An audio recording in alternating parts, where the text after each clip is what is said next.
So if you wind the clock back, way in the beginning of Okonjima, this place started off as a cattle farm. From the onset, really, it was quite clear that the hunting side of our second income, as it were, to supplement our cattle farming, didn't have a conservation aspect to it. It was very difficult.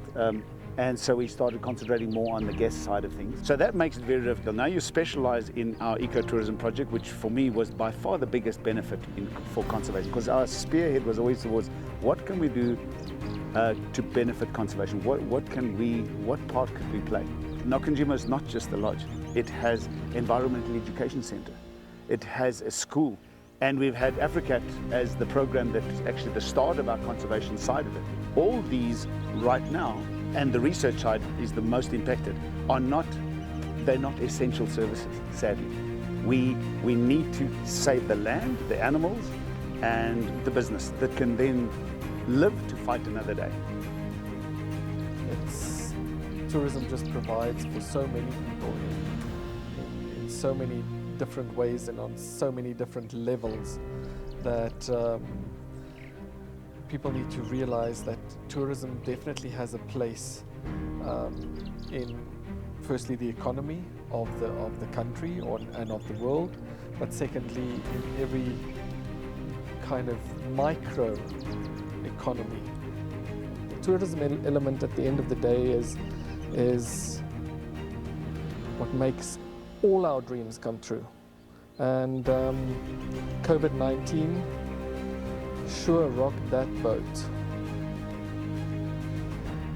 I think it's absolutely essential, not just for the brown hyena research, but for our leopard, aardvark, pangolin research.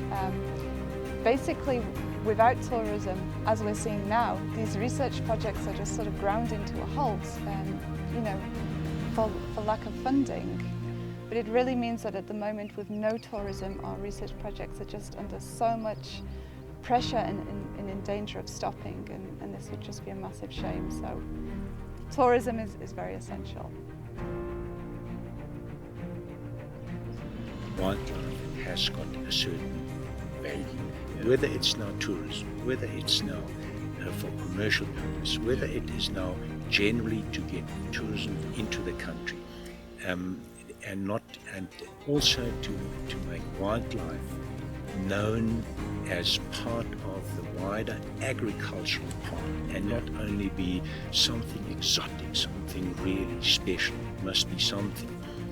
Unfortunately, with the drought, with the cold weather that had come, hopefully it can stand still. If I see, and I personally sit in front of the TV and I see wildlife series or whatever, and it's just running smoothly, and most of those people don't even know what is behind the scene. And if I get a chance now with a tourist coming in and they want to chat, I'm free to give my personal experience, whether it's 100% correct or at that moment or not, I do not know. But I like to share it so that at least they can value what they see later in series or YouTube or whatever it is. I like it. The research we do must have an element of improving the life of that animal. It mustn't be just an academic approach as to it's interesting to know. It must also have an element where the animal is benefiting. Therefore, it must have some way that could make that species live a little more naturally. That is a very important part of it. All pangolin species are Appendix 1, and that's the same level of protection as for rhino or elephant. So it's just as illegal to traffic a pangolin as it is for rhino horn. And any species given that status is believed to be threatened with extinction in the future. So everything we're doing kind of ties together with the aim of helping pangolin, because unfortunately they are the most trafficked mammal in the world. To study a nocturnal animal in an area where there's lots of predators is not easy. Very often we have to say, we've got to call it off. This leopard's too close or it's too dangerous for our safety, and that means, the field we wanted to do, we can't do. But yeah, all of the challenges at the end of the day make it worth trying, and when we overcome that, it's a great feeling to say, okay, look what we've gotten to do.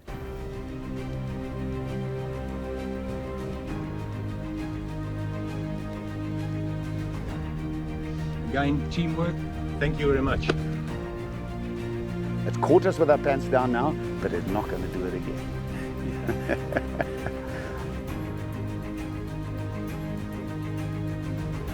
People could walk closer, but it has to be like totally silent. Because we've been waiting for a while now.